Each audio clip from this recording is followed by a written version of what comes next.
So damn. I guess called intro like fuck. Gator. Scarlett Johansson think about me as much as I think about her in the shower. I I'm mean, gonna that get a Black Widow problem here. outfit she wears is just, whoa, whoa. Oh, hey, man, I didn't see you there. I was in thought for a minute. Hi, yeah. I heard about that. Belichick might be a little pissed at you. No. I was thinking about Scarlett Johansson and thinking as she thinks about me like I think about her. That's why you said Jody. All right. Okay, cool. But welcome to Sports Madness TV, everybody. I am your host, Hawk, with the I'm Gator. impressive analysis guy, Mr. Gator. How are you doing, Gator? I'm doing pretty good. I got a shout out here, the Worm, man. And you'll never believe where I found this shirt at. Can I guess? Take a guess. A secondhand store. Belk. Almost, almost. Do Yeah. not disgrace the Belks. No, I'm not disgracing the belt, but I am disgracing the quality of the belt. Hey, it was a T-shirt. It was on sale, and it's Dennis Rodman, for God's sakes. I'm wearing Deadpool Christmas shirt. I'm sorry. This actually should be a quote for the podcast. I'm sorry if I offended you, but I don't really give a shit. The only person that offends me is not on the podcast because he's a Broncos fan. Well, he offends me just because I knew him for a long time and saw some shit. And yeah, he Yeah, offends me. we won't talk about y'all's past To this day. relationship. No, it We wasn't won't a talk great about your relationship past. with me because I'm fucking dude. I about threw his ass through a wall one day. Just to clarify, people, they were in the locker room in the shower together. No, we were at my boy Alan's house, and he about Andrew was the pitcher, Hawk was the pitcher, Bull was the catcher. We're just throwing that out there. I've heard the stories. I don't want to relive them. I have nightmares about it. I'm not very accurate with a fastball, so Well, the way he described it was you told him to bend over, touch his toes, and you got to run and start. well, that's football. That's different. Anyway, so Speaking of I'm gonna football, open this up for I'm the sorry, show. everybody. This was a cold open, so we're just kind of horsing around, joking. We're already in No, kind of a but laughy, giggly seriously, in mood. this cold open, I Gator should know that I only have eyes for that big and luscious beard he's got. yeah, it's been a minute. I've been growing it. Yeah, Hold on, I think I can. He's I my think I silent can. Bob to my J. So I think I could. I can show it. It's down to about right there. If I were to braid it. trying to get my So goatee back on myself. So anyway, here's an interesting fact before we lead into Hawk's hot take I'm sorry. for Okay. this football thing. Um, Josh Allen is trailing O.J. Simpson by one rushing touchdown for 57. Yeah. What about The that? sad thing is, quarterback is trailing. the sad thing is, running back. he also trails O.J. Simpson in one other category, rushing yards. and that's double homicide. Anyway, in the football conversation, this has been a hot topic since last Monday. All right. Am I leading The into this already? the firing of John Harbaugh in Baltimore and Yeah. Mike Tomlin stepping down at Pittsburgh with 2 years remaining on his contract after that 30-6 thumping the Steelers took in the wild card game Monday night. And I have read the speculation that Lamar Jackson and quite a few other team members were the reason that Harbaugh's exit happened. Yeah. But I'm gonna take a back seat My man Hawk here has a very poignant hot take on it. So I'm going to turn the floor over to Hawk. Thank you, sir. Let me just first start off by saying that I've always respected Jim Harbaugh, or I'm sorry, John Harbaugh and Mike Tomlin. I believe that it was a literal fight between the both of them for my whole existence to get a hold of that division. I mean, unfortunately, the Steelers prevailed most of the time because, oh well. Yeah, but in that time, though, hold on. I'm doing a hot oh, take. I know, but I just want to add something to it for what you said. Sure. In the time that they were there, Harbaugh won 2 Super Bowls. The Tomlins won. Yep. I was getting into that. Oh, my bad. I jumped the gun. Yeah, you did. That was actually about that was. But Don't beat me with the hose again. I mean, but if you look at the statistics, John Harbaugh been with the Baltimore Ravens for what, 19 years? The same amount of time that Tomlin was with the Steelers, 19 seasons. No, he was there, I think, 1 year before or 1 year after.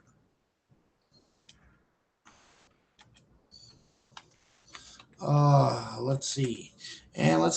John Harbaugh, I'm looking this up right now. Tomlin took over in 2007. Right.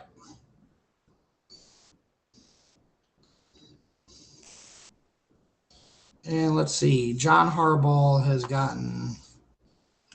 Dude, what the hell did I just click on? Let's see. John Harbaugh has the most road playoff wins out of any coach in history with 8. He is also a Super Bowl champion. He's also a coach of the year. His all-time record in the regular season was 180 and 113. What year did he take over? What was his first year? His postseason record has been 11 and 13. Now, he has been the coach of the Baltimore Ravens since 2008. So 18 seasons. Yes. And to have a record like that is pretty freaking good. And, we're not going to go ahead and discuss the 9 years he tried to be a coach for the Philadelphia Eagles. We're not going to bring that up. But you got to start somewhere. Exactly. I mean, and then we look at Mike Tomlin.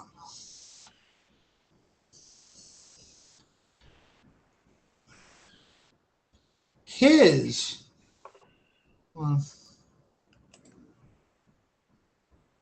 achievements: Super Bowl champion as a head coach, 19 seasons with the Steelers. He's the second longest head coach in Steelers history. Correct. Behind the original coach when they started their franchise. But his regular season record is 193 to 114 with 2 draws. And in his postseason career, he was 8 and 12.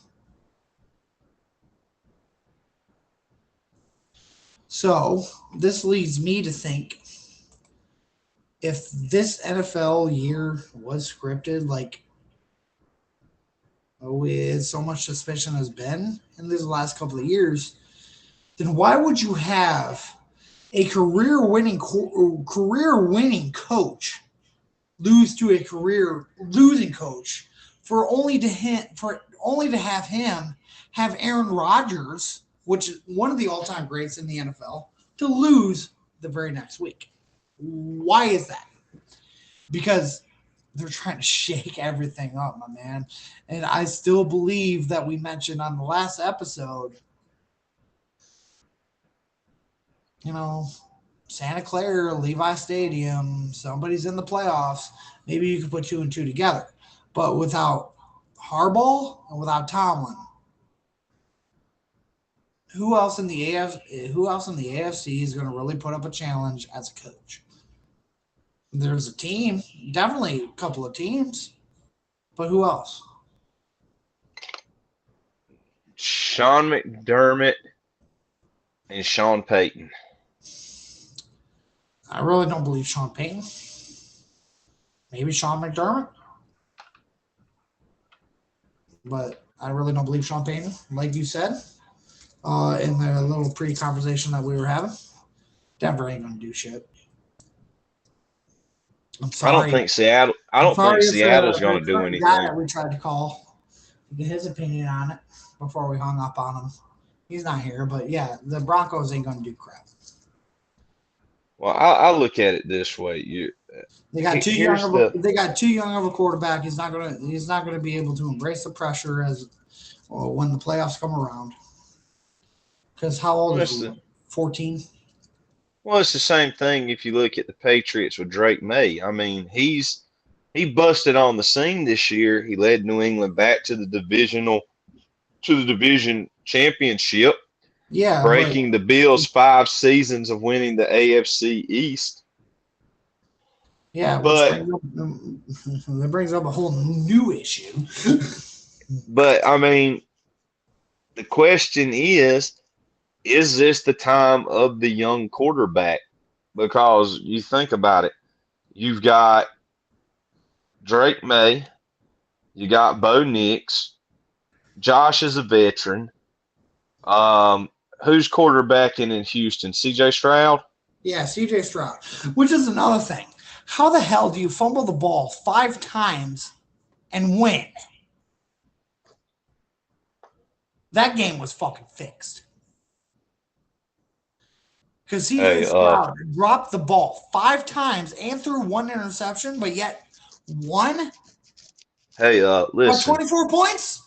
The odds on this game are everybody wants Aaron Rodgers to win it. So let's shake it up a little bit and throw in there. Stroud fumbles the ball 5 times, and yeah, you know what to do. You know how to make it happen. Well, I was smart enough. I didn't put any money on that game. I was smart enough. Yeah, but I'm just saying it goes back to the same thing we said. Excuse me. The same thing I said from the beginning of our very second episode. Vegas controls football and they determine the outcomes. So here's the thing. You don't have the Chiefs in it, which is a funny statistic that I found out the other day. In the past years that the Chiefs have played in the postseason, they've actually played an extra season with their postseasons winning Super Bowls that it's unheard of. But you took out, you think about it. They got the bye. So they get the bye. They played 3 games with the Super Bowl. They played another in 5 years. They played a whole extra season on top of their regular season with all the games they played extra. So to me, you take out the Chiefs, you take out the Eagles, 2 of the teams last year in the Super Bowl. You took the Chiefs out before the playoffs even started, and then the first game you take out the Eagles in the wild card weekend. So now you've got every team that's in it. The Bills have never won it. The Bears have won it one time. The Broncos have won it. The Seahawks have won it. The 49ers have won it. The only 2 teams come out of the AFC that have not won it, and that's the Texans and the freaking Bills. Both teams that they're playing are already Super Bowl champs. Denver's got 3, New England's got 6. Yeah. So now the question becomes, does Drake May lead New England to the Super Bowl and they break the 6 rings that Tom Brady got and they get a 7th ring setting themselves by themselves? Or is this the year that you give a team that has never won the Super Bowl the chance to win the Super Bowl. Where's the money at? That's what you got to ask yourself. Which Super Bowl is going to bring more money? Is it Denver, Seattle? Is it the Bills, 49ers? Is it the Bills, Bears? Is it the Texans, Bears? Texans, 49ers? Nobody wants to see the Rams go. But you think about it, the Dodgers were in the World Series in Clayton Kershaw's last season, and they won it. I do see the Rams making it just because it's in Santa Clara. It's close enough to LA. Yeah, but see, here's the thing. So what if it is like Niners and Rams in the championship game? That will get money because it's going to be California. But I don't see that. I think, and as bad as I hate to say this, I think the Bears will knock off whoever is in the divisional round. No. Dude, they come back from 18 down on us. We scored one freaking touchdown in the fourth quarter against the Bears and let them score 18 points. Yeah, hold on. Call it what you want to call it. Say what you want to say. I don't like the Bears any more than you do, but we deserve to lose that game because we gave up an 18-point freaking lead. 18 freaking points and scored one stupid touchdown in the entire fourth quarter. The freaking Panthers couldn't block the freaking Rams on freaking defense on that last drive. Bryce Young throwing the ball out of bounds. You got first down, 38 seconds. You have plenty of time to go down the field. If Ole Miss could do it against Miami, why the heck could not Bryce Young do it? Throwing it out of bounds. The last play, all you had to do was slide. Slide and catch the ball. It's first down, clock stops. 10 seconds to go. You got a chance. I could say one reason is Bryce fucking Young.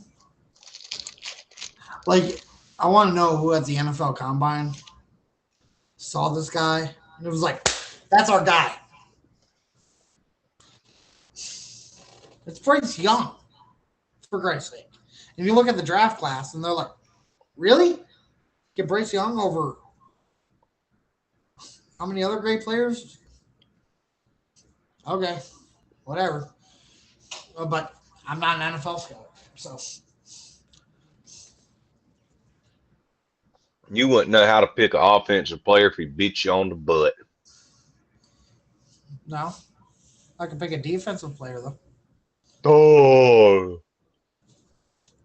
Here's my thing. A lot of those games Saturday. I can get an Aaron Donald or Myles Garrett or Luke Kuechly or Clay Matthews. A lot of those guys, a lot of those teams that played Saturday, they should. If you looked at it on paper, the Rams were beat. The Panthers beat the Rams, and they kept it close. They just gave it away at the end. What?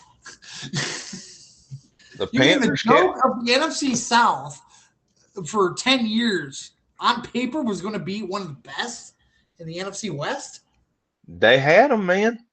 If you watch that game, listen. If you see the piece of paper that you've seen, I didn't have to see the piece of paper. I watched, dude. They kept it went 14-0 straight off. If the Panthers were so good, then why didn't they play like that all fucking year?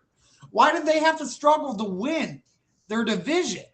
They had to hope on another team losing to win their division. And you're sitting there saying that, they're that good? No. I didn't say they were that good. They had to hope the Falcons lost to win that division. No, they had to have the Falcons win. Oh, yeah, it went. And who? But think about it this way. There's been a couple of times that the Packers had to hope on somebody to lose for them to get in. I'm not saying that. I'm just saying think about it. You watched that game and you said that, the Panthers had them. Then why didn't they play like that all year? Because Your guess guess what? is They good. played the Rams earlier this year and got their asses handed to them. No, they didn't. They beat them in the first That was game. last year. My bad. But yeah, that was last year. But what I'm saying is, think about it. They kept that game close. It went out 14-0, and then they clawed back. And they hung around. They hung around. And then that last drive that Matt Stafford put together, they just act like they forgot they were even playing freaking football. Okay. That's why Matthew Stafford's arguably an MVP right now. But I'm just saying, they hung around and they had the chance to win the game. Well, you can hang around and you can have a chance to win the game, but did you win the game? No. How many times did Matt They're Stafford? out in Cancun right now. They're not in the playoffs anymore. Hey, how many times did that happen with Matt Stafford at Detroit? more than I'd like to admit. That's for damn sure. But they had to compete with Aaron Rodgers and the Packers. Who the fuck was in Tampa Bay for longer than who the fuck was in any team in the NFC South for longer than 6 years that made a difference? I give Drew you two Brees. people. Huh? Drew Brees. Well, that's one. But not Michael Vick. Not Michael. Oh, we go old school. Okay, yeah, Michael Vick. That's two. You said two people in okay. NFC. Okay, Cam Newton and Stephen Smith Senior. Who else? Luke Kuechly. Okay, Greg Olsen. Less than 8 years. Greg Olsen. Okay, yeah, I'll give you that. Can you name a non-Panthers player? How long was Julio Jones with the Falcons? Okay, that's Julio Jones. He was there at 8 years. But how about I can Hold on. I can throw out a few more names. Mike Evans. Okay, yeah, but he was always a Buck. And But yeah, he's a legendary Buck. Right? Yeah. If you want to go old school, one of the Sapp brothers for Tampa Bay. Okay. But you're also no. Was it Sapp or was no Barber? Which Barber brother? Not Tiki, but the other one. Not Tiki. Randall. He was with the Buccaneers for 8 years. Yep. I'm trying to think Saints. I'm trying to think two players that were even before the Panthers were even a thing. Panthers didn't become a team until 1994. Randall Barber 95. Didn't really make his name. Yeah, well, okay. Randall Barber didn't really make his name until 2 years after. Yeah, but he still stayed there though. True. I'm trying to think. Like, dude, why not throw Jake Delhomme in there? I'm trying to think Saints players. Right, quick. Julius Peppers. He was a badass. Peppers was one. I mean, if you want to go back, who made an impact? I mean, let's go back to when the Panthers started. Kerry freaking Collins. God, who am I thinking of? Who's that quarterback before Jake Delhomme that actually got to the Super Bowl against the Patriots? That was Jake Delhomme. Was that Jake Delhomme? Yeah, because the Panthers made it to the playoffs, and they're crying for a long time living in North Carolina because Jake Delhomme was the guy. Because see, the Panthers made it to the NFC Championship game in 1996 in their second season, and they lost to the Packers. Right. Kerry Collins lost to Brett Favre, and Brett went on to play the Broncos in the Superdome and won it. I'm trying to think Saints players. Yeah, you can't, can you? The only two people that I'm thinking about are freaking Drew Brees and Mark Ingram. Oh yeah, I forgot Mark Ingram. I forgot. Yeah, I forgot about Mark Ingram. But no, not Mark Ingram, Reggie Bush. They had both, I believe. Mark Ingram. He was a Saint, wasn't he? No. Mark Ingram, the second running back. Yeah, he was a Saint, so you were right. You're right for Reggie Bush and Mark Ingram. So That's like when you think about the Colts, everybody automatically thinks Peyton Manning. Mark Ingram selected by the New Orleans Saints as a first round pick in 2011. So yeah, you're right. When you think about the Colts, you think about Peyton Manning. The Colts. I'm just saying, you're talking about players that lasted 8 seasons that made an impact. You think Peyton Manning? No, Urban was with the Cowboys. You think about Marvin Harrison. Yeah, Harrison. You think Peyton, Jeff Saturday, Marvin Harrison. Salute to Jeff Saturday. I love that guy. I mean, the Bills, you think about Jim Kelly back in the 90s. O.J. Simpson, but he didn't play 8 seasons. Then you think, so, I mean, the Bills, you think about, like I said, you think O.J., who made a difference, Jim Kelly. The Patriots will always be Tom Brady. Gronk. He didn't stay 8 seasons, but he made an impact. Denver, you automatically think John Elway. You think Demaryius Thomas. The Cowboys, you got Michael Irvin, Troy Aikman. Von Miller. Von Miller. The Cowboys, you got Aikman, Emmett, Michael Irvin. The 49ers is always going to be Joe Montana and Jerry Rice. That badass corner on the Cowboys for a long time. What was his name? I don't remember. Shit. Seattle, you think Sherman. Russell Wilson. Yeah, like you say Seattle, I immediately think Richard Sherman and the Legion of Boom. Well, that's what I'm saying. I said Russell Wilson and Richard Sherman, Marshawn Lynch. The Rams before Matt Stafford, you think what's his name? Kurt Warner. But I don't even think Kurt Warner played 8 years. But I'm just saying, we're talking about players that made an impact in these places. If we want to go through like every team that has made an impact for their team, we'd be here all day, man. No, I'm not naming everyone. I'm just running off the ones, like if it was Family Feud, the top 5 answers, these are people that they would name, like the Dolphins, Dan Marino. Well, unfortunately, if the top 5 answers, they would all be quarterbacks because biased on other people. You know, but I'm just Aaron Rodgers, Tom Brady. Yeah, but I'm just saying, if you're thinking about the Chiefs, nobody knows anybody from the Chiefs besides what's his name that was on. He's on the NFL Network now. He was on CBS. He was a tight end. Tony Gonzalez. It took you that long to realize the all-time leading tight end for the. I couldn't remember his name, dude. I was a kid back then. Oh, dude. I mean, the Lions, seriously, the Lions, all the old heads would say Barry Sanders. Well, Calvin Johnson Jr. That's the one I remember. But other than that, that's now. Let's see.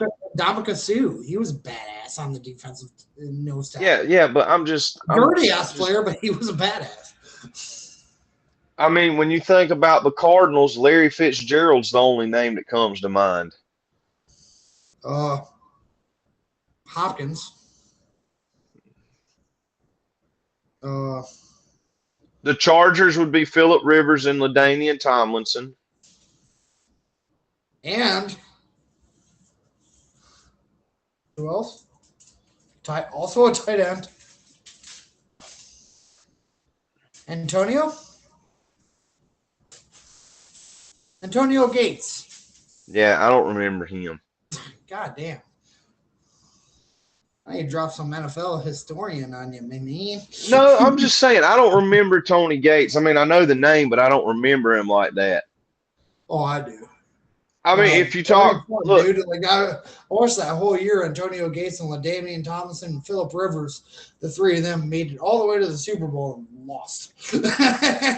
I don't remember the Chargers ever making it to the Super Bowl. Oh yeah, they did, and they lost. Hold on, I'm gonna have to Google that. Hold on. Yeah, all right, fine. I'll Google it too.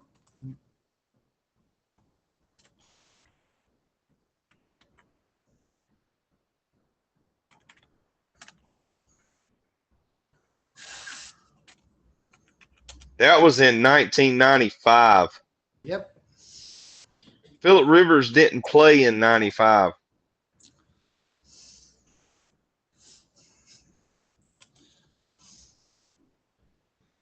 Hold on.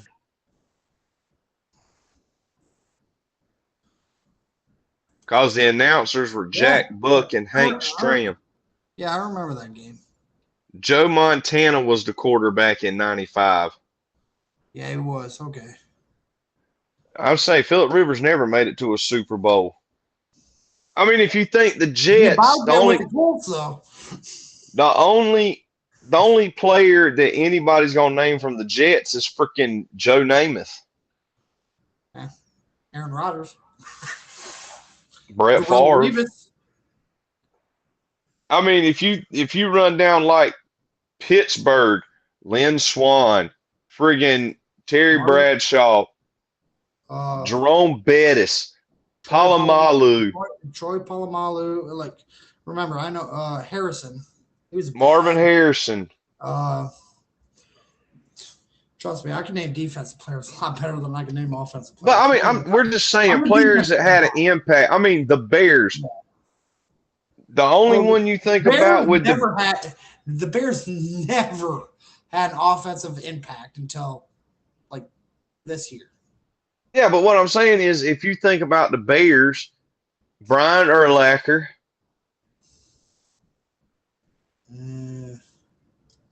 Joe McMahon, Walter Payton, and Perry, the refrigerator,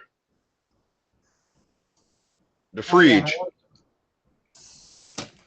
Wait a minute. Because William Perry, they called him the fridge. He was the running back. Played at Clemson.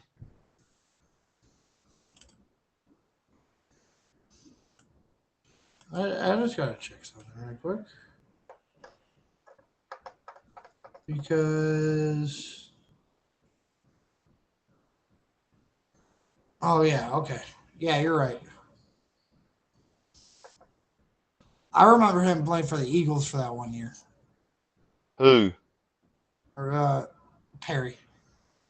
I don't remember Perry ever playing for the Eagles. 93 to 94. Yeah, you know how old I was then? I was 4 years old. Yeah, well. I didn't start getting into football until like I watched Troy Aikman and then when I was 5, and then I found Brett Favre, and that made my love for football even bigger. Yeah, I think I was around the same age when I fell in love with Brett Favre too. I mean, I'm just saying, everything for me happened in 96. A Florida Gator football fan, Green Bay Packer football fan, New York Yankee baseball fan. I mean, I'm just saying, we can sit here and name impact players for each team, but some teams have more than other teams. You know what? That might be a fun challenge to do one day. If we can each name 3 impact players of our choice from each team. All 32 teams. All 32 teams, yeah. For the next episode. That might be something fun to do. All right, we'll do it in the next episode. Comments, because you guys have been giving us 0 views on the last 2 videos. Come on now. Do we really got to jump platforms on y'all? Because, fuck, we will. Trust me. But, yeah. I mean, we've already done our all-time basketball lineups, I think, twice on this podcast so far. Well, we're supposed to do an all-time football lineup. Your offense versus my defense. keeping with the football thing, Monday night we have the Miami Indiana game. I'm saying the U's going to be down on that one. And what makes it so interesting, since you want to talk about the U being back, yes, the convicts are back in the news, ladies and gentlemen. It at 5:30 today, it was broke that Mensa, the ACC champion Duke quarterback, has entered the transfer portal. Now, it gets kind of hairy here. So if you're not used to how the convicts roll in Miami, let me help you out here. We're going to go back to 1985. We're going back 1985 here. Sonny Crockett Tubbs just walked out on me. Miami, it is rumored, but there are sources confirming that this happened. Miami tampered with the transfer portal to lure Mensa away from Duke for upwards of $10 million, buying out his NIL contract and terminating it at Duke to make the move happen for him to go into transfer portal and come to Miami. Now, not only is this big, they are offering this guy country club housing next year, the possibility of giving him an Adidas deal and a campaign,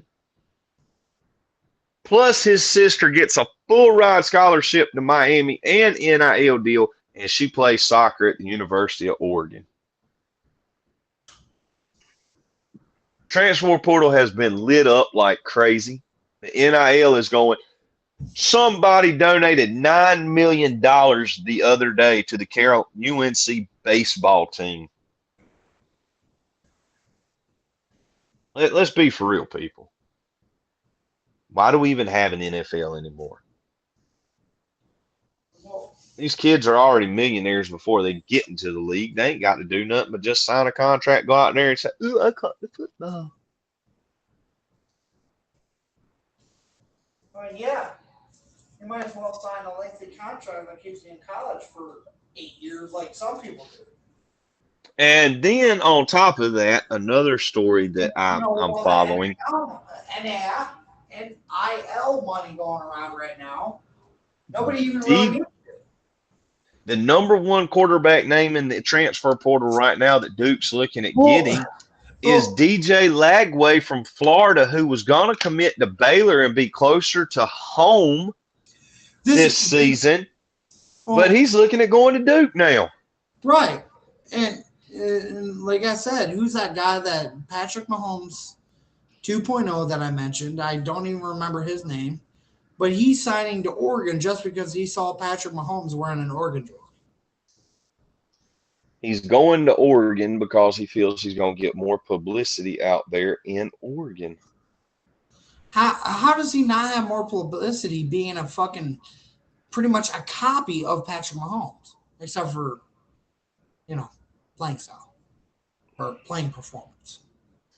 Because we've already seen this past year, like, I don't even remember that dude's name, but he's trying to mimic everything Patrick Mahomes done. Well, I'm going to say this, and you can love Patrick Mahomes, you can hate Patrick Mahomes. Well, I think he's a great quarterback, but I'm going to tell you something, and I saw this with Trinidad Chablis at Ole Miss. Patrick Mahomes was a baseball player. Yeah. Chablis is a baseball player. Yeah. Believe me, when I say dual sport athletes are more. Well, Randy Moss was also a basketball player. No. What I'm talking about quarterback wise. I should have specified that. Okay, then look at the Wilson, Tim Tebow. Wait.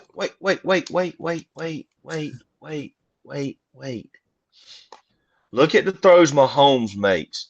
Look at the throws that Trinidad Chablis made this year. They would have never made those throws had they not been a baseball player.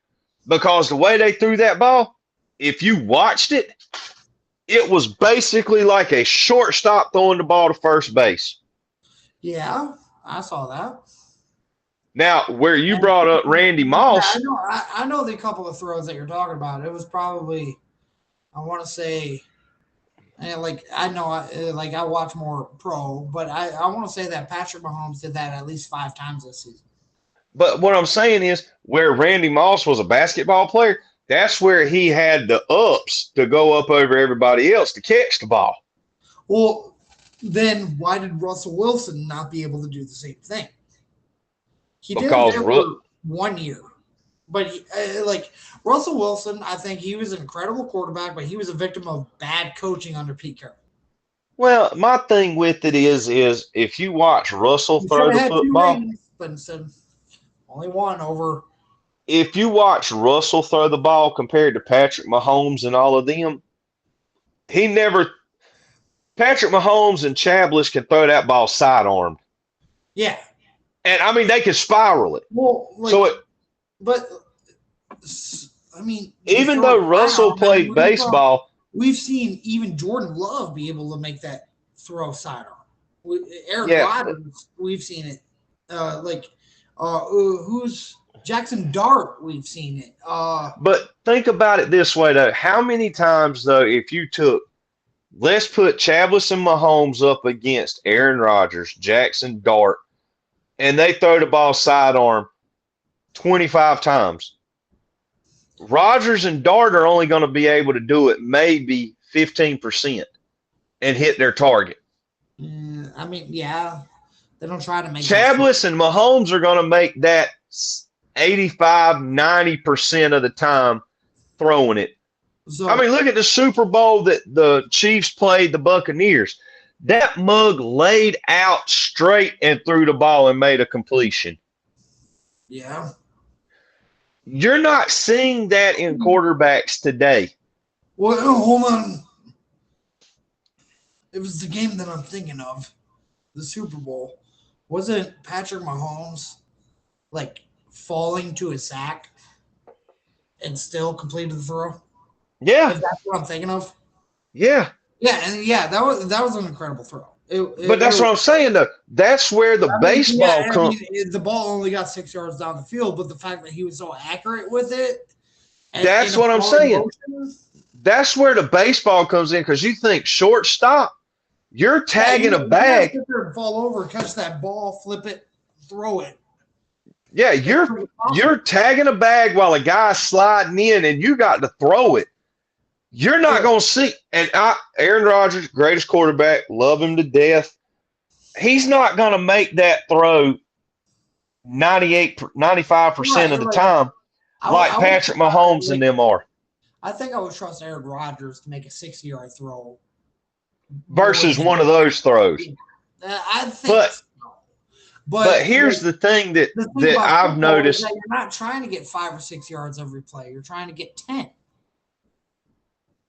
You know this is what I've noticed about college football this season, and it's transitioning to the NFL. When Georgia was pounding the ground and running the ball, Nick Saban was running the ball. Then the NFL, you saw they relied more on their running backs. Yep. College has shifted to a RPO offense. So they're going to run and pass. Okay, run player. They're going to run then pass. So you're going to run the ball on first down. You're going to try to get maybe 4 or 5 yards, and then you're going to throw for the other. Well, I mean, and if the pass doesn't work, then you go right back to the run to get the first down on third. Well, it was you passed on first, run on second, pass on third. Now it's become run, pass. And I've seen more in college this year. I've seen more quarterbacks running the ball than we have in the past 10 years. Yeah. No, we don't see a whole lot of pocket passers anymore. That's what I'm saying. And the NFL's transitioning into that run pass offense. So now they're looking at quarterbacks that have to be dual threat. You got to be a passer and you got to be able to scramble. Yeah, and which people that are currently playing like a Peyton Manning or Dan Marino or Joe Montana who were able to find time being in the pocket and throw that laser pass. Yeah, but you got to think about it though. Those guys had the offensive line that could hold right. them boys so, out. If you get instead of investing in a quarterback, why don't you invest in your offensive line to protect said quarterback so he could be protected during those RPO maybe a little bit better? All right, here's my question. That's the thing. Dude. What's the highest paid position? The only reason why I bring this up is because of the guy in the Packers right now, Jordan Love. You're paying this guy millions upon millions of dollars, but yet his offensive line can't do shit. What's the highest paid position on an NFL team? Quarterback. Duh. What's the second highest paid position? Isn't it left tackle?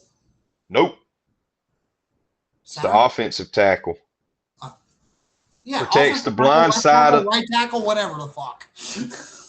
I was right. The one that protects the quarterback.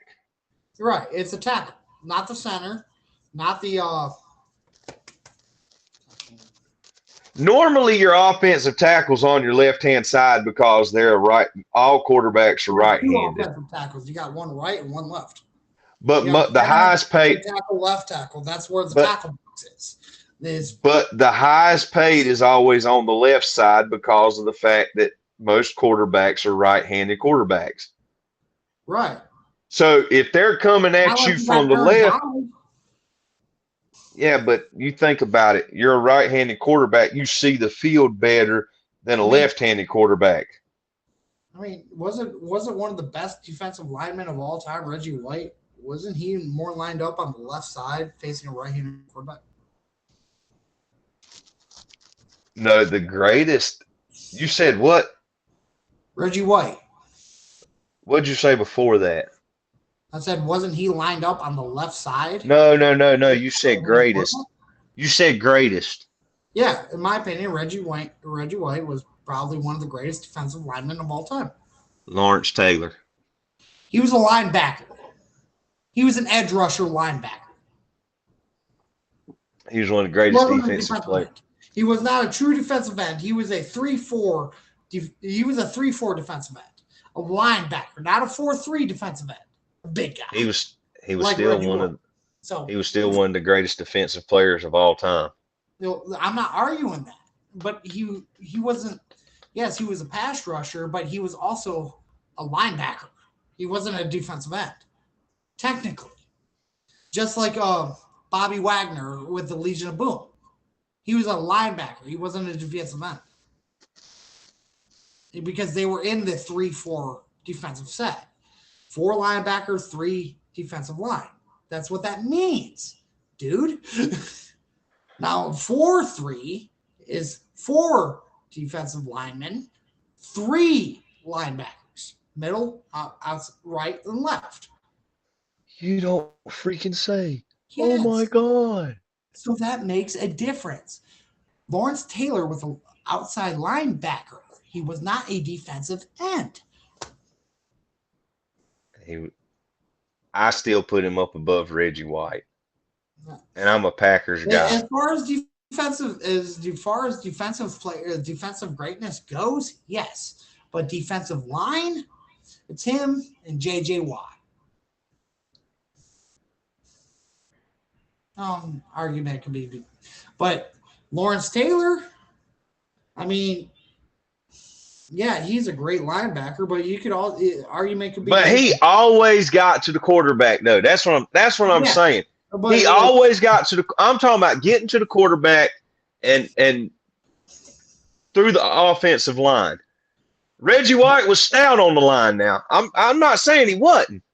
But if we're talking about playing against it, giving people time in the pocket, Lawrence Taylor's that guy that's going to bust right up that seam, and he's going to make Joe Montana. He would make Troy Aikman. He would make Peyton Manning. He would even eat Tom Brady for breakfast if he'd have played against Tom Brady.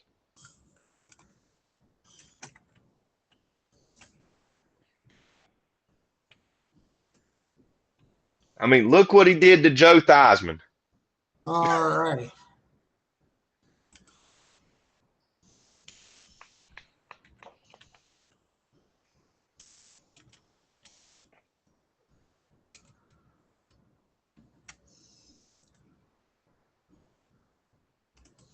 let's see. Lawrence Taylor would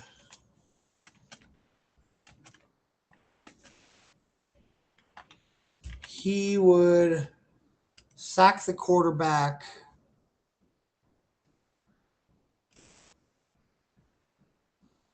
in under 3.4 seconds. So you think 3.4 seconds from the time you snap the ball.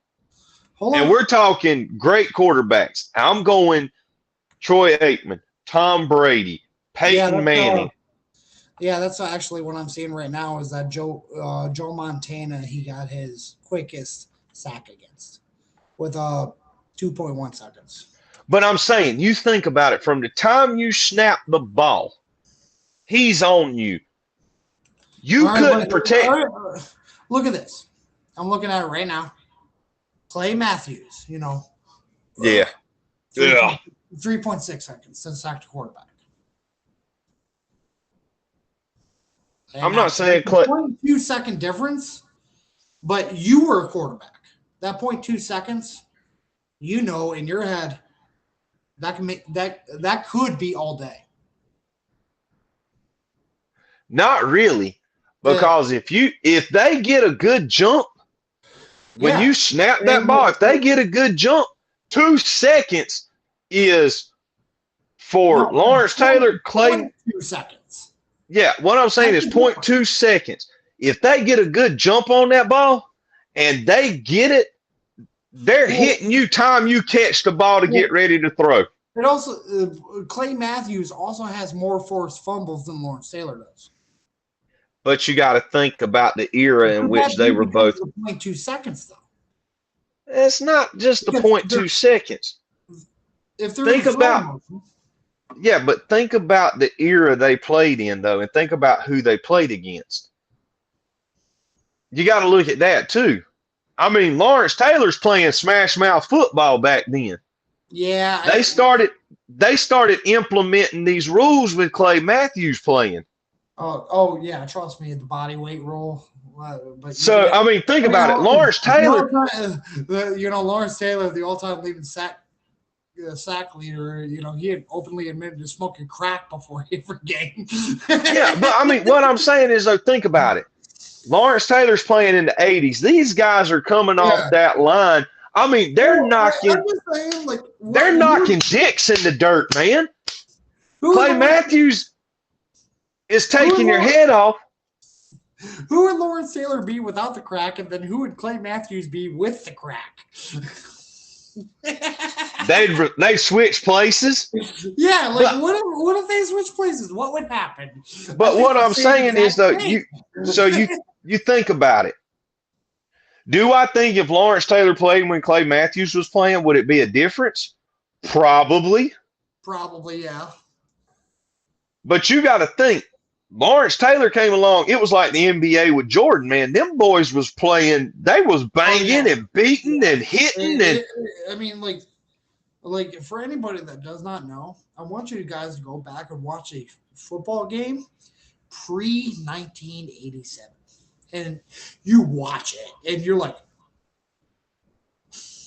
especially if you're an NBA fan, go back. Targeting back then, there was no such thing as targeting. Your head was fair game, just like any other part of your body. Like, God, who I've seen that play? I don't remember. I think it was Doc Hudson. From the '60s. He was a linebacker for Green Bay Packers, and this was before that. Like they figured out formations and shit like that. This dude literally picked somebody up and like choke slammed him to tackle.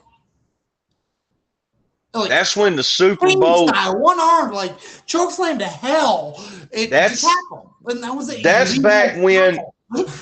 That's back when you played the Super Bowl at freaking 12 o'clock because they didn't have lights at the stadium. Yeah. All games were played at 12 o'clock. Boy, shut out at 11, guys. We got to hurry up. All games were played at 12 o'clock and 3 o'clock.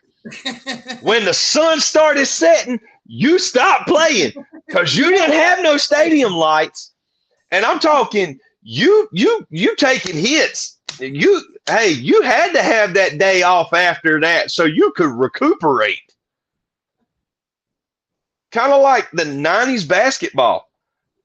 I mean, you this is why we say LeBlop could not play with the talent that Jordan played with or Kobe, because them boys beat and banged and they ate you for breakfast. You know, I also want to bring up a certain game before we get into our next topic. If that's okay with you, my man. What game is that? The Hornets blowing the Lakers out last night? Oh, no, we're about to get into that one. But I remember there was an old schoolyard game that we used to play. I guarantee you played it too. And it's not very PC to say the name of the game that we used to play. But let me describe it to you. And this game is what made men into men, I want to say. Dead man? If that's what you call it. I call it smear the. Yeah, but it was also, but at school we had to call it dead man. Not at my school. We called it smear the. It was pretty much a game that whoever had the ball got destroyed until he no longer had the ball. You want me to tell you? Picked up the ball, they would proceed to get destroyed until they dropped the ball. You want to tell? You want me to tell you? You want me to tell you what separates the men from the boys? And I played it. I've got the scars. I got the scars for it. But if I got the chance to play it again, I would love to play it again. You don't know football until you play freaking rugby. I've never played rugby. I played mud ball. Oh my God! All right, so I'm gonna set it up before we get into the next topic. I know about rugby, but yeah, you start in a circle. Everybody gets in a circle, and it's like you're having a. What? It's not called a huddle. It's called a what? I can't remember. A scrum. Yeah, no, they got so many weird. But it's like you're in a huddle. It's not a sports podcast, my man. People gotta know. I know they gotta know, but I'm just analyzing it. You can be technical with it. I'm just giving them how. I'm just giving it how it starts, so they get an idea. You start off like you're in a huddle, and everybody's got their arms on each other's backs. So it's like you're making one big hug. The ball is in the middle, and you're kicking. That's supposed to be in the middle before play. It's supposed to be directly in the middle. You're supposed to see it through the hole of all the guys that are linked up. And then you're moving, and as you're moving, you're kicking the ball until somebody kicks it out. When they kick the ball out of the huddle, one of the guys that's on the outside for your team or the opposing picks the ball up and runs. It is soccer meets football. When you get hit with the ball, you throw it as you're getting hit, but it's not a football throw. It's a toss. Yeah. And if the ball hits the ground, it's got to be technically a forward pass or a backwards lateral in rugby. And if it hits the ground, you can still pick it up and run with it if they're on your team, or run it the other way. After that, you are no longer allowed to throw it. And then what happens when you score? When you score, you have to hold the ball like a punter and punt it through the uprights. Yep. So you're playing football and soccer at the same time. And when I tell you you get killed playing this, there are no helmets. There are no shoulder pads. You got shin guards like you're playing soccer, and that's it. You get hit. It's like a RKO spear. It's bam. Yeah. And everything in you, and you hit that ground and your head hits, you get up and you are bloody, you are bruised, you are banged. And we're not talking scrawny men playing. We ain't talking fat men like my co-host playing. We're talking guys my size with a little bit more muscle on them. Oh, a little bit. We're not talking fat bodied like you, but you know what I mean. They're athletic. But I mean, they are hitting you like you're playing one of them. I'm still pretty athletic, dude. But they are hitting you like you're playing a freaking NFL linebacker. No, they're hitting you like a Dodge Ram versus a Camry. Like, yeah, they're coming at you. Like, man. When I say these people intend to fuck you up, that's exactly what I mean. Like, when you take that first hit, you lay on the ground. When you take that first hit and you lay there. Now, all right. Now, me and my co-host, all right, I would like we faced each other on the field, you know, in a game of football. And now, hopefully, I hit him to the ground, you know, as a defensive end myself and him as a quarterback. I'll throw him to the ground. I'm at least going to be like, "You all right?" No, they just walk over. Yeah, not rugby. Not rugby. They leave you laying there. You snap your leg, I'd be like, "Bitch." Man, that first hit and you hit that ground, you lay there and it knocks the wind out of you, and you're like, "Oh my God, am I dead?" And that's not even the best part. You want to know? You know the best part is that there is 35% or no 65% more pads in football than there is in rugby. 65% more. You want to live, viewers? Go play rugby. Find your local rugby club.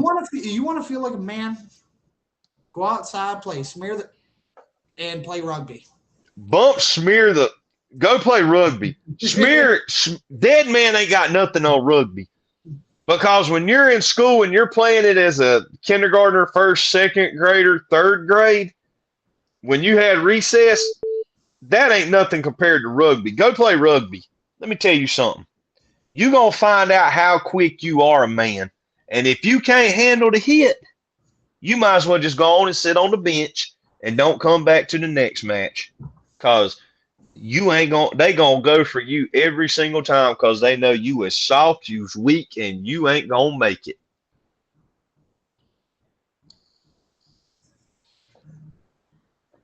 Well, while my co-host stepped away for a minute, I'm gonna break in with some baseball news right quick.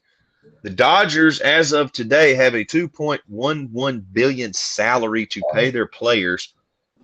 Hold on, Gabe. Alex, huh? I'm taking baseball while you're gone. Hello?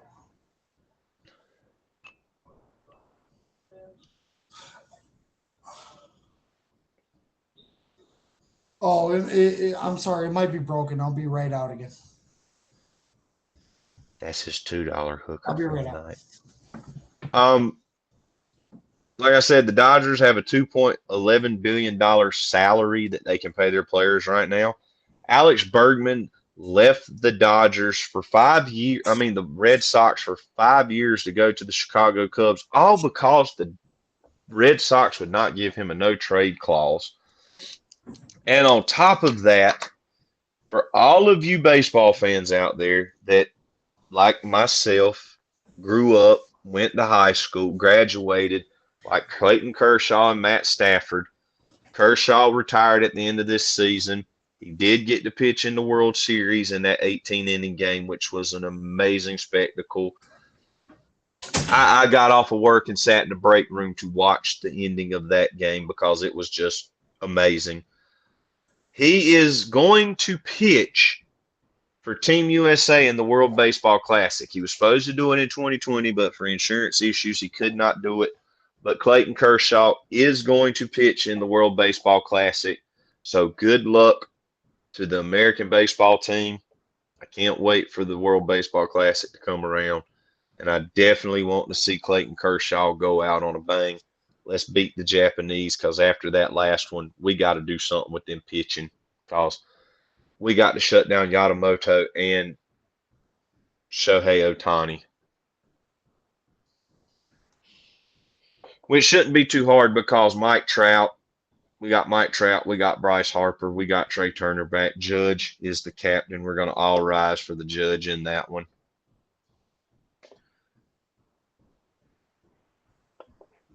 But anyway, this would be a nice time to tell our viewers to like, comment, subscribe. Tell us what you want us to talk about. We're like you. We're avid sports fans. We are growing this podcast that has been a almost 3-year project that we have started way back when we played fantasy football. And I couldn't think of anyone better to do it with than my co-host. We want to get it to where we can do this more than just like one time a week and make it a job. But we need y'all's help. So please help us out.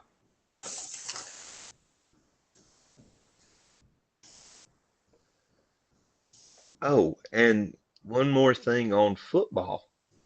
There is a school here in North Carolina, High Point Central School, is suspending their football program after they went 0-10 in the 2025 season and got outscored by a score of 523-0. I don't think they realized they had football games on Friday nights at that school. So High Point Central will not have a football team this year. So if you are a High Point Central fan, Friday nights are going to be very long without football for you.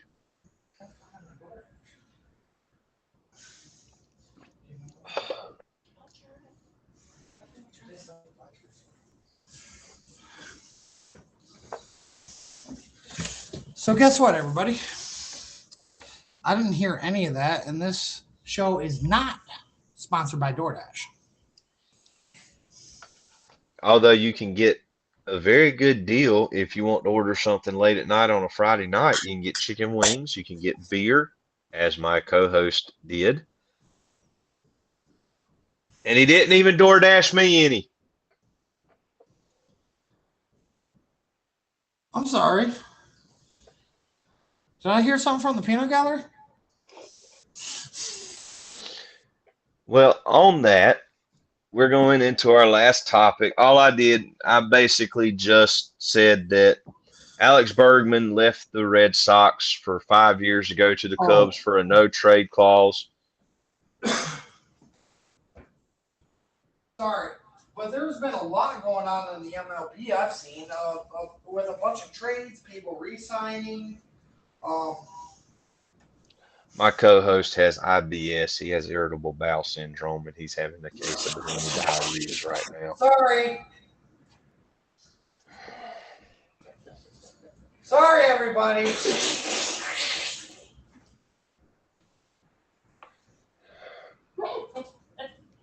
Anyway, we're gonna gear up for a baseball episode, but spring training's still 2 weeks out. But before spring training starts, we'll get you ready. But last note,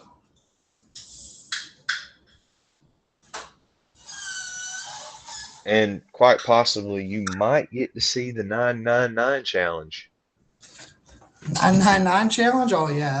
Like I said, I would love to try to do that. But for the viewers that you don't know, that I do not have IBS. I just keep a bucket under this chair. For those of you wondering, it's 9 beers, 9 hot dogs, 9 innings, and 9 Zens. Yep. And apparently it's actually a challenge because innings can go by fast or they can go by slow. So you know what? We might have to sit there and fucking just chow down on a dog and chug a whole beer in less than 3 minutes. Possibly. But then the next inning could be about 10 minutes. Now I'm gonna make a bet with my co-host here that I bet him $100 he just can't shove 9 wieners in his mouth at one time. Haha, that's where you're wrong. As long as it's no bun. I said 9 wieners. Yeah, 9 wieners. As long as there's no bums. I'm sorry, buns. Well, anyway, I did go through a college phase. on the last topic of the night. I gotta play the We're joke. we're going to talk about a little basketball. My mod said. College wise, like I said, we're just College-wise, in. I'm happy you brought that up. Strictly because Michigan got beat last Saturday, which is their first loss of the season. Arizona still number I one. remember you and Um, I'm sorry, the mod saw that and she was like, "What do you mean? What does he mean Michigan lost?" He's talking basketball. What? Basketball? Nothing really exciting's happening. This past week's games, Carolina played Stanford, and they were up by double digits, and they blew the game. Yeah, I heard about that. And if you've never seen anybody storm the court at a Carolina game, you're in the same boat I am, because I've seen many schools storm the court when they beat Duke. Not Carolina. Yeah, I mean, there's not many good games going on right now, but I do really want to bring up the fact that a college I like, that one of my old friends went to, Stanford, beat North Carolina. Stanford come from a double-digit deficit to beat North Carolina. To go up by 5 and beat Carolina, and then they stormed the court for that. But I blame Hubert Davis for that. Yes, Carolina's got big men this year, but they don't have any guard play. Right. But you're up by double digits. You should have slowed the ball down at 8 clock. It didn't matter about scoring. Dude, I shut off the Michigan game to watch this game. And that's me saying this, okay? I turned off Michigan winning to watch North Carolina lose. Yeah, our former co-host had to go out and run that in the dirt about Carolina losing. But again, you're up by double digits. Anybody that watches basketball knows at that point you slow it down to eat clock, just like in football. You slow the intensity down a bit, not you dial back. I want to say by 30%. I mean, you got a 35-second shot clock, so that's at least 35 seconds you can take off of that clock, and you don't have to have a shot. I mean, you work it around till you get a good shot, then you take it, and then you go down and play defense. Exactly. But this weekend, it's flip-flopped. Duke's got to play Stanford. Carolina's got to play California, who Duke beat the other night. Like I said, nothing really exciting happening in college basketball right now. No, I just wanted to bring that up just in case we do get that one viewer. I just wanted to give him shit. Miss you, bud. Nothing interesting happens until the first week in February when Duke and Carolina play, and then we will light it up. And that being said, I do want to bring up the new AP rankings, if that's okay. I'll only go to the top 10, not the top 25. In the top 10 currently, Arizona, Iowa State, UConn, Michigan, Purdue, Duke, Houston, Nebraska, Gonzaga, and what surprises me, Vanderbilt. Who's 11 and 12? Who is 11 and 12? What do you mean? Who's ranked 11th and who's ranked 12th? BYU is in 11th. 12th is Michigan State. Okay. Every year for the past 10 years, the NCAA champion has come out of the top 12. Right. So any of those 12 teams you just named could win the national championship this year. Can I be brutally honest? Growing up, I was a fan of okay, Michigan people, I'm sorry. But I've been a fan of both schools, Michigan and Michigan State. But I was more of a fan of the Michigan football program. And I was more of a fan of the Michigan State basketball program. To see Michigan higher than Michigan State these past couple of years blows my mind away. Well, you can't argue with Tom Izzo. He's one of the greatest coaches of all time. Right, but like, oh man, I never got into that thing about the college football thing I wanted to bring up. But either way, but like still, growing up here in the state of Michigan, it was always one's a football program, the other's a basketball program. You want to know something funny though? So I go down to North Carolina and lived for 17, 18 years. And I come back, and now Michigan's leading in the football program and the basketball program because it's been this way the last couple of seasons. I just want to know what the fuck happened. Transfer portal, NIL, you name it. I mean, damn, dude. Like, I was always a Michigan fan because I was always more of a football guy. Even when I was going through my basketball phase. Can I tell you something? Michigan had the Fab Five in 1992 when they went to the national championship, and you know who won that natty that year? Duke beat the Fab Five. Yeah, they did. Well, whatever. For those of you who do not know anything about college basketball, let me go ahead and break this down for you, being a lifelong Duke basketball fan. All roads to a national championship lead through Tobacco Road. If you do not know what Tobacco Road is, that is the University of North Carolina at Chapel Hill. Oh, I know what Tobacco Road is. That's the road right outside my tobacco shop that I visit every day. And Duke University. And you have to knock off Carolina or Duke to get to the national championship. And it's that way in the ACC. Isn't there another team that could be in there too? Well, I mean, you got State, but when you talk about not NC State, but there was another Tobacco Road team I thought was pretty dominant besides Duke and North Carolina. No. Tobacco Road is just Duke and Carolina. Like, you sure? I'll put it this way. No. I'll put it this way. I could be wrong.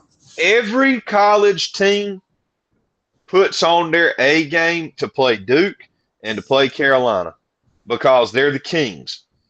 Yeah. They are. I mean, if you talk blue blood schools. Yeah, when it comes to college basketball, you immediately think of one of those two. No, there's four. There's four. It's Kentucky, Kansas, Duke, and North Carolina. They're the blue blood schools. Yeah. So if you have to play Kansas in the season, Kentucky, Duke, and Carolina, you beat all four of them? No, not even if they even. That's the schedule. That's on your schedule. You're a badass team. You might as well, if you can beat all four of them and play them in one season, you should win the national championship. You beat two of them schools, man. You're up there. Like, you may not be the best in the poll, but you're definitely going to be top 12. Am I wrong? Well, the only thing that four teams to fucking beat. The only question that I have with the AP rankings is Clemson is second in the ACC. They got a pretty good ranking overall, and Miami's third with a pretty decent ranking, and they're both not ranked in the top 25. I don't understand how they got that and they're not ranked. But anyway, off of college. That is interesting, but what you and the Bull have told me earlier this year that the rankings don't mean shit. No. In college basketball, they don't because, and I'm going to say, college football, they don't. Is what you guys said. Well, what the fucking point is. What it is all of the coaches, all of the media, all of the sports reporters, they get to vote. And that's what the rankings are, based off of voting. And you can be the number one team in the country, like Arizona is right now. But Arizona could play this weekend, and they play somebody like BYU, and BYU can beat them by 20 points. It's just about who comes out, who's hungry, who gets it, but anyway, ain't you got some NBA news you want to cover? Oh yeah. And it's about everybody's favorite basketball player, everyone's favorite basketball team, which is kind of surprising because how the fuck do they have more fans than when Kobe was on the team? Will never surprise me. But the biggest news is that the Charlotte Hornets beat the Los Angeles Lakers last night. No. Is that not your major news? We have to rephrase Thursday, that. January 15th, the Charlotte Hornets, bless you, beat Luka Zoom Doncic tight. and LeBron James. The Charlotte Hornets beat that ass. No. They didn't beat them. They didn't beat them. Oh, they beat them. They beat the fuck No, out. they didn't beat them. They decimated them. Yeah, They annihilated them. They annihilated them. They took belt. They went B2A in that game. They did, and it's like, the what? like I watched a little bit of this game, and it's like, are the Hornets starting to try to play like Detroit now? JJ Redick's not a good look, buddy, getting blown out by that team in Charlotte. You know, y'all should have beat them single-handedly. Yeah. You know what I think it is? I think the Lakers' problem, and I'm waiting on this guy Gator doesn't know what he's talking about. LeBron's better than Michael. LeBron's better than Kobe. Hold on. Before you even do it. All right. You ready? LeBron James is the Lakers' problem. Yeah! They play better when he was on the bench than they do when he's in the game. Put it in front of the hole. You getting more warm? Shut the heat off.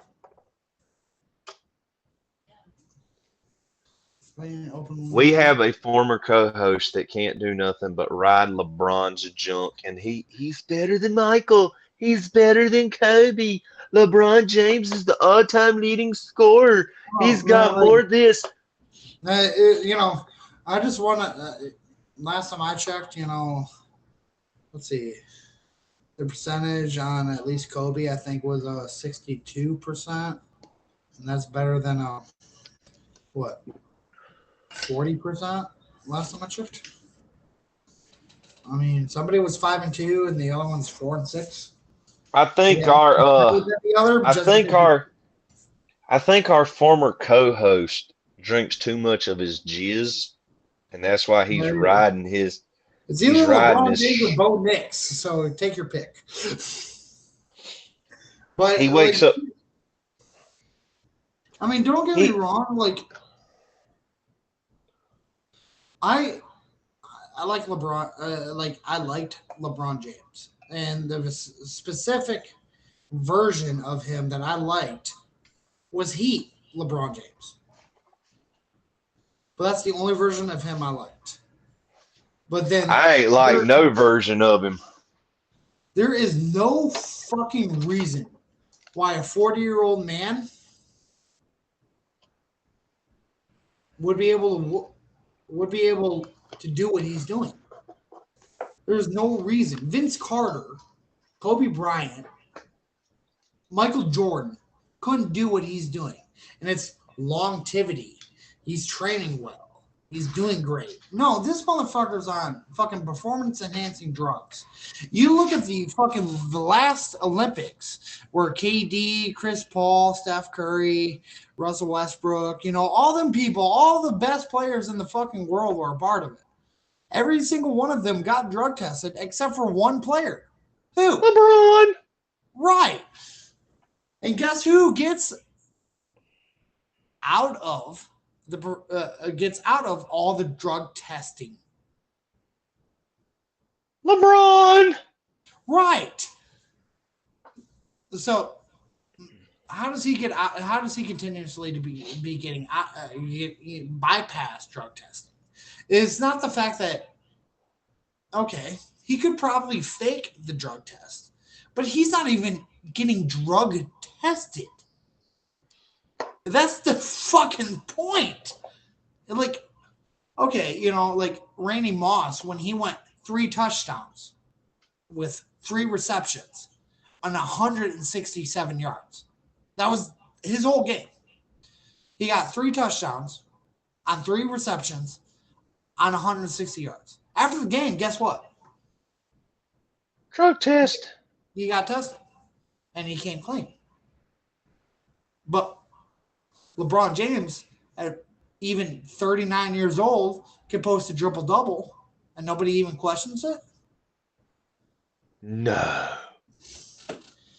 And you know what? Another thing I want to bring up about LeBron James, I'm sorry, people, but this is you guys don't even watch our podcast anyway. But why the fuck? I don't even want to say this anymore. Say it.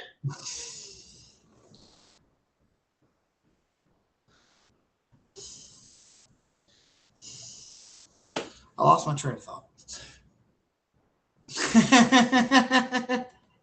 As you're playing with a goddamn pancake looking thing. Do you like what? Oh, that's clock. Forgot about that. But I don't know. LeBron James. But like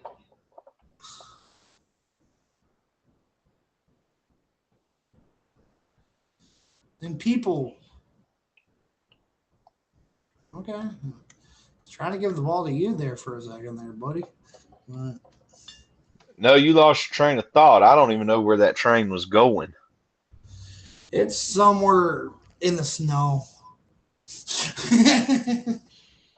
It got derailed. It's crashing in the snow. My thing is LeBron is on the ground right now. Woo! LeBron needs to just go ahead and hang it up. You played with your son. Well, like, yeah. I mean, like you play with your son. You play with your son. You're a pass first player, but yet you lead the league in all time points and not assists. In which you're still 4th or 5th on something, but you're a pass first player as a power forward, a juiced up power forward. You done build a super team. You done chased rings. You got them. He built 2 super teams, and 3 super teams, and then my man, my favorite player of all time, he put all the blame on him. And then what? He went and traded. He got traded to the Wizards and did his usual thing. He's the all-time leader in triple-doubles for the Wizards now. And he played there 2-3 seasons, 2.5 seasons, something like that. My take on it is it's time for LeBron to hang it up. It's time for him to go to the house. You know what? I'm wanting him to retire because I'm wanting all this shit to come out about him. How he was on performance-enhancing drugs the whole fucking time. How he's on the Epstein list probably. Like all of this. All of it. I want it to come out. And you know what? And I hope this embarrasses Bronny James so goddamn much. He has to retire. Hold on a minute. I'm getting a story. Hang on. I got to see what this is.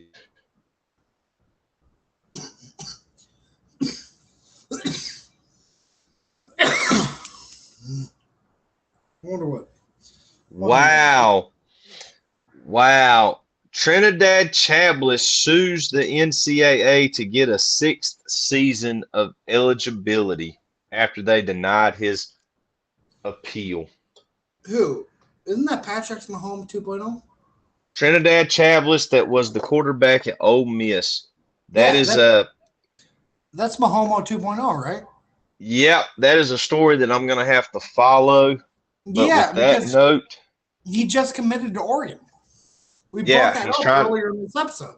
Yeah, but they just broke it that he's suing the NCAA. I didn't even hear he got rejected for that. Yeah, that was on the last episode. They denied his eligibility. Well, But that's a story that I'm going to keep up with for the next episode. yeah, definitely. I'm going to say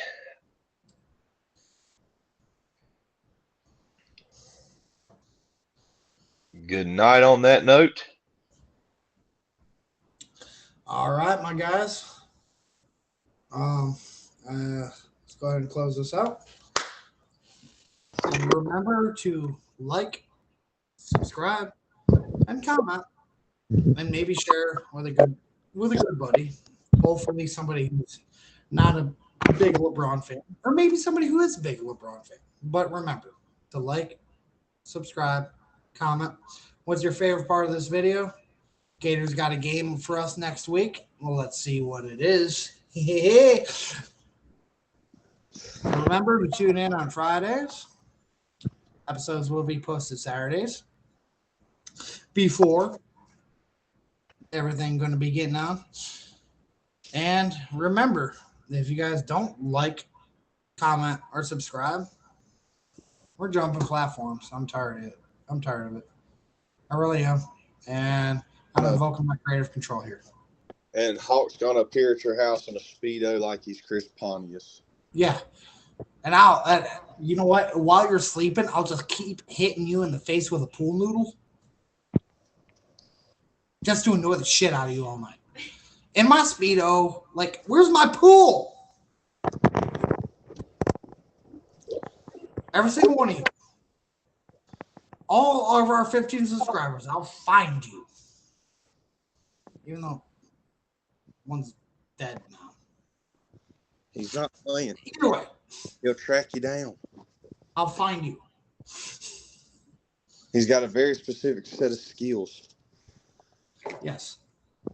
And it's only specified for slapping people with pool noodles. It's a very particular set of skills. But I will find you and slap the shit out of you with a pool noodle. Gator knows. The mod knows. Either way, everybody, I hope you guys have a good night. Good night to my co-host Gator. I hope you have a great night. Good night, Hawk. I hope you have a great fucking playoff weekend and championship Monday. Same. Yeah. Either way, signing off.